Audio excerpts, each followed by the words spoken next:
Welcome to Telangana వెలుగు. నేను మీ రాజు.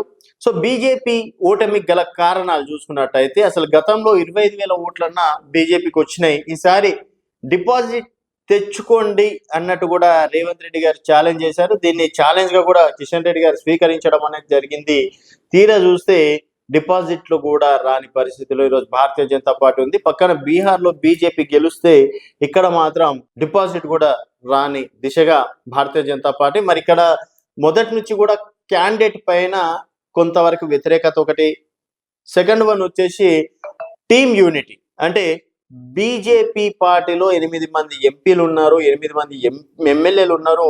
ఒక టీం కృషికి అంటే ఒక టీం వర్క్ చెయ్యలేదు అని చెప్పేసి కూడా చెప్పుకోవచ్చు. మధ్యలో మనం అరవింద్ గారు ప్రెస్ మీట్ చూసుకున్నట్టయితే అసలు నన్ను ఎక్కడ కూడా ఇన్వాల్వ్ చేయట్లేదు, అయినా కూడా నేను సోషల్ మీడియాలో మా అభ్యర్థికి ఓటేయండి అని చెప్పేసి నేను చెప్తున్నాను. సో డెఫినెట్గా నేను ఇదో రకమైన ప్రచారం చేస్తున్నా, నా మీద ఎవరు కంప్లైంట్ చేయకండి అన్నట్టు కూడా ఏకంగా అరవింద్ గారు మాట్లాడారు. అండ్ స్టార్టింగ్ లో రాజాసింగ్ గారు కిషన్ రెడ్డి గారికి ఒక సవాల్ విసిరారు. మీరు బీఆర్ఎస్ ని గెలిపిస్తున్నారా, కాంగ్రెస్ పార్టీని గెలిపిస్తున్నారా క్యాండిడేట్ సెలక్షన్ చేసే విషయంలో? సో క్యాండిడేట్ సెలెక్టెడ్ విషయంలో కూడా మొత్తం కిషన్ రెడ్డి గారే బాధ్యత వహించారు. మరొక కేంద్ర మంత్రిగా ఉండి ఇక్కడ కిషన్ రెడ్డి గారు ఫెయిల్యూర్ అయ్యారని చెప్పేసి అనుకోవచ్చా?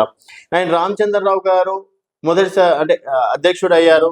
సో వారి కొత్త టీము అయినప్పటికీ డిపాజిట్ కూడా తెచ్చుకోలేకపోయింది. మొన్న చూసుకున్నట్టయితే 2 ఎమ్మెల్సీ స్థానాలు కూడా భారతీయ జనతా పార్టీ గెలవడం అనేది జరిగింది. ఇక్కడ డిపాజిట్ కూడా తెచ్చుకోలేని పరిస్థితిలో బీజేపీ ఉంది.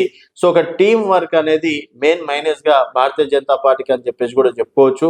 మరి పోల్ మేనేజ్మెంట్లు అవి ఉన్నాయా, మరి ఇక్కడ క్యాండిడేట్ తప్ప లేకపోతే కేంద్ర మంత్రి ఉండి కిషన్ రెడ్డి తప్ప అంటే కర్నూలు చావుకి 100 కారణాలు అన్నట్టు ఇక్కడ బీజేపీ ఓటమికి కూడా 100 కారణాలు అని చెప్పేసి కూడా చెప్పుకోవచ్చు. అట్లీస్ట్ డిపాజిట్ తెచ్చుకుని ఉంటే అంతో ఎంతో గౌరవపదంగా భారతీయ జనతా పార్టీ ఉంటుండే.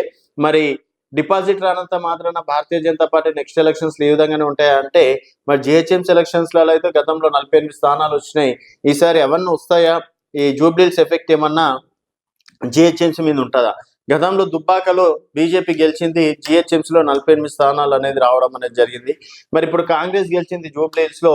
మరి ఇక్కడ బీజేపీకి మొత్తానికి మైనస్ గా మారిపోయే అవకాశాలు ఏమన్నా ఉంటాయా అన్నది చూడాల్సిన విషయం. సో మొత్తానికి బీజేపీ చెప్తున్నాను కదా, ఒక ఎగ్జాంపుల్ కర్నూలు చావుకి 100 కారణాలు అన్నట్టు బీజేపీది మొదటి నుంచి కూడా ఏడ సక్సెస్ కాలేకపోయింది. మనం 100 మందిలో అడిగితే 2-3 కూడా భారతీయ జనతా పార్టీకి ఓట్లు వేస్తామని చెప్పలేని పరిస్థితిలో ఉంది.